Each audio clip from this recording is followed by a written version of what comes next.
आदिवासी विकास मंत्री अशोक उईके आणि मंत्री नरहरी झिरवळ यांची मांजरीतील आदिवासी विद्यार्थ्यांच्या उपोषणस्थळी भेट। विद्यार्थ्यांच्या मागण्यांबाबत सकारात्मक चर्चा झाल्याची माहिती।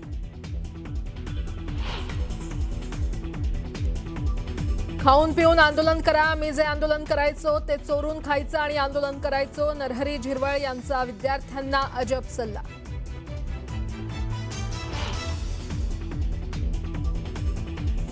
मुंबईतील सार्वजनिक गणेशोत्सव मंडळांची आज मुख्यमंत्र्यांसोबत बैठक। गणेशोत्सवाआधी शहरातील कायदा सुव्यवस्था आणि मंडळांच्या समस्यांवर होणार चर्चा।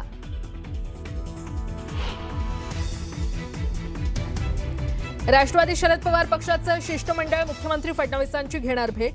भोर तालुक्यातील भोंगवली सबस्टेशनच्या मुद्द्यावर करणार चर्चा।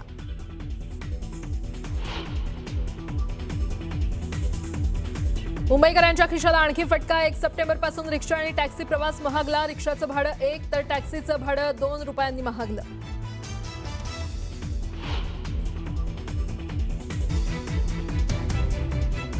आणि पंतप्रधान नरेंद्र मोदी आज तरुणांशी थेट साधणार संवाद। राष्ट्रीय क्रीडा दिनानिमित्तानं खेलो इंडिया उपक्रमांतर्गत करणार संबोधन।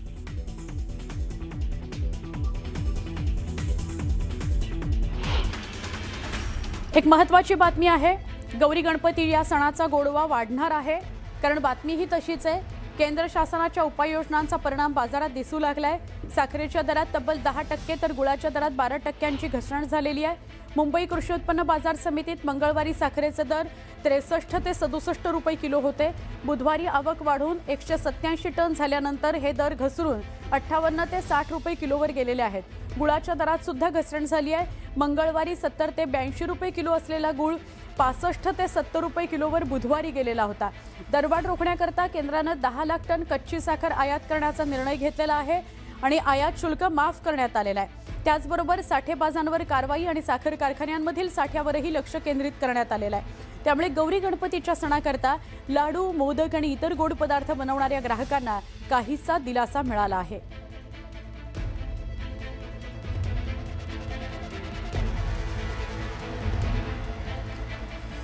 मुंबई तसंच ठाणे पनवेल आणि वसई विरारमधील प्रवाशांचा रिक्षा आणि टॅक्सीचा प्रवास महागलाय।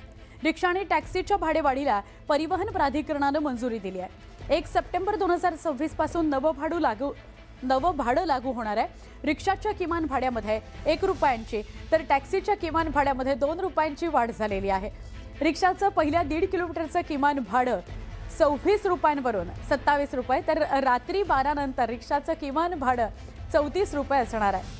टॅक्सीचं पहिलं 1.5 किलोमीटरचं किमान भाडं 31 रुपयांवरून 33 रुपये तर रात्री 12 नंतर टॅक्सीचं किमान भाडं 41 रुपये असणार आहे।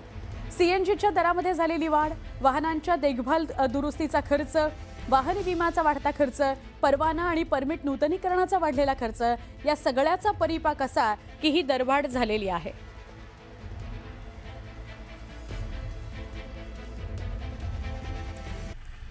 नमस्कार, बुलेटिनमध्ये आपल्या सगळ्यांचं पुन्हा एकदा स्वागत।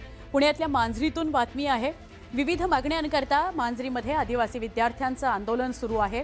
गेले 14 दिवस हे विद्यार्थी आंदोलनाला बसलेले आहेत। याच आंदोलनासंदर्भात शिष्टमंडळाशी चर्चा करून झाल्यावर नरहरी झिरवळ आणि अशोक उईके हे आंदोलनस्थळी भेट देण्याकरता आले। यावेळी नरहरी झिरवळ यांनी विद्यार्थ्यांना अजब सल्ला दिलेला आहे। तुम्ही खाऊन पिऊन आंदोलन करा असा अजब सल्ला झिरवळांनी आंदोलकांना दिलाय। तसंच मी जे आंदोलन करायचो त्यावेळी चोरून खात होतो आणि आंदोलन करत होतो असंही विधान झिरवळांनी केलंय। मात्र हे सांगत असतानाच आंदोलनकर्ते विद्यार्थ्यांनी झिरवळांनाही उत्तर दिलं, आम्ही खाऊन पिऊन आंदोलन करायचं असतं तर तुम्ही तर आले नसते असा टोला विद्यार्थ्यांनी झिरवळांना लगावला आहे। पहिली माझी कळकळीची विनंती आहे की आंदोलन चालू ठेवा, फक्त जेवण करून आंदोलन करा ना। गांधी तत्वाप्रमाणे आपण करतो, आंदोलन अनेक होतात, पण काय म्हणून आपण आपल्या जीवाची अशी जी अवहेलना करतो। साहेब आंदोलन केलं असतं तुम्ही आजपर्यंत आलेच नसते। नाही, असं नाही होत, असं नाही होत। अनेक ठिकाणी आंदोलनं केली जातात। मी अनेक आंदोलनं मी सुद्धा स्वतः केलेत। मी टोलच्या संदर्भातलं आंदोलन, अमक्याचे आंदोलन चोरून लपून काही खायचो, दाखवायचो फक्त अमरण। तर तुम्ही ज्या आता प्रकृत्या जर बघितल्या तर एवढी वाईट अवस्था आपल्या शरीराची करू नये अशी माझी अगदी हात जोडून त्या ठिकाणी आपल्याला विनंती आहे.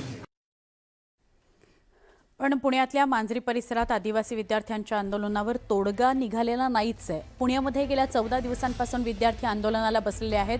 बुधवारी आदिवासी विकास मंत्री डॉक्टर अशोक उईके आणि नरहरी झिरवाळ यांनी आंदोलन विद्यार्थ्यांची भेट घेतली होती. त्यांच्याशी चर्चासुद्धा केली, पण यातून तोडगा काही निघाला नाही.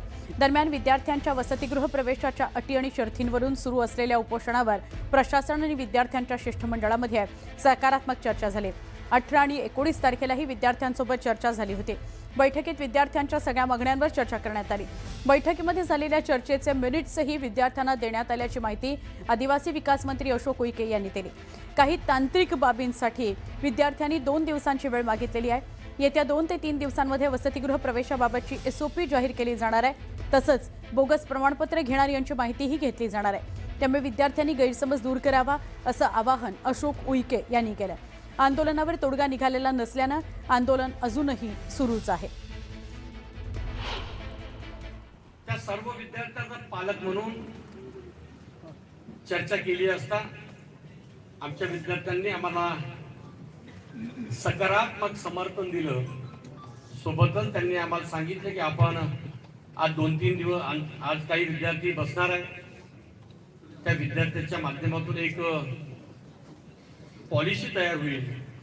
त्या विद्यार्थ्यांचे मत आणि पॉलिसी आल्यानंतर आम्ही मंत्रालयामध्ये सर्व सचिवांना सचिवासोबत चर्चा करून एक नवीन वेळापत्रक कसं तयार होईल ते वेळापत्रक घेऊन आम्ही विद्यार्थ्यांपर्यंत येणार. मांजरीला गेले होते आदिवासी विद्यार्थ्यांची आदिवासी विकास मंत्री अशोक उईके यांनी भेट घेतली. मंत्री नरहरी झिरवाळ सुद्धा तिथं होते. विद्यार्थ्यांशी संवाद साधत उपोषण सोडण्याची विनंती त्यांनी केली. त्यावेळी विद्यार्थ्यांच्या मागण्या आणि त्यांच्या आंदोलनाबाबत मंत्र्यांनी त्यांच्याशी चर्चाही केली. या सगळ्याबाबत आमचे प्रतिनिधी सुमित सोनवणे यांनी विद्यार्थ्यांशी संवाद साधला. नेमकी चर्चा काय झाली तुमची या सगळ्या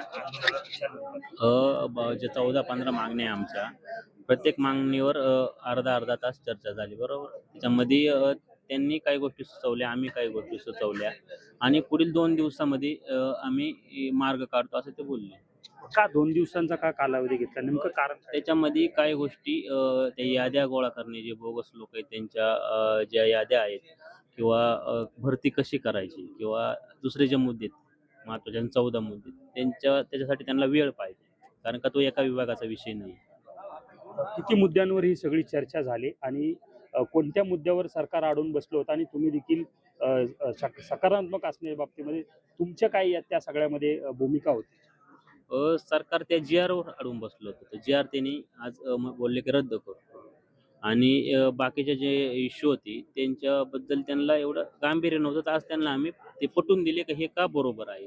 तर त्याच्याबद्दल ते म्हणते का ते बोलले की आज 2 दिवसात आम्ही करतो असं. सगळं तुम्ही त्यांना वेळ दिलाय. जर 2 दिवसामध्ये सरकारने तुमचं ऐकलं नाही तर त्याच्या पुढची भूमिका काय असेल? त्याच्या पुढची भूमिका ही आम्ही जी आमची कोर कमिटी आहे, आंदोलन कमिटी किंवा महाराष्ट्रातले जे लोक आहे ज्या वेगवेगळ्या ठिकाणी आंदोलन झाले, उदाहरणार्थ संगमनेर किंवा ठाणे किंवा असं उल्हासनगर, नाशिक, सगळ्या मुलांना विश्वासात घेऊन पूर्ण महाराष्ट्रातल्या त्यानंतर आंदोलनाची भूमिका ठरवली जाईल. सकारात्मक चर्चा झालेली आहे आणि आता विद्यार्थी देखील समाधानी आहे, त्यांच्या बोलण्यातून वाटतंय. त्यामुळे 2 दिवसामध्ये तोडगा निघण्याची शक्यता आहे आणि जर तोडगा निघाला नाही तर मात्र उपोषणावर ठाम असल्याची भूमिका जी आहे ती विद्यार्थ्यांकडून व्यक्त करण्यात येते. कॅमेरा पर्सन दीपक सोनसह सुमित सोनवणे, न्यूज 18 मराठी, मांजरी.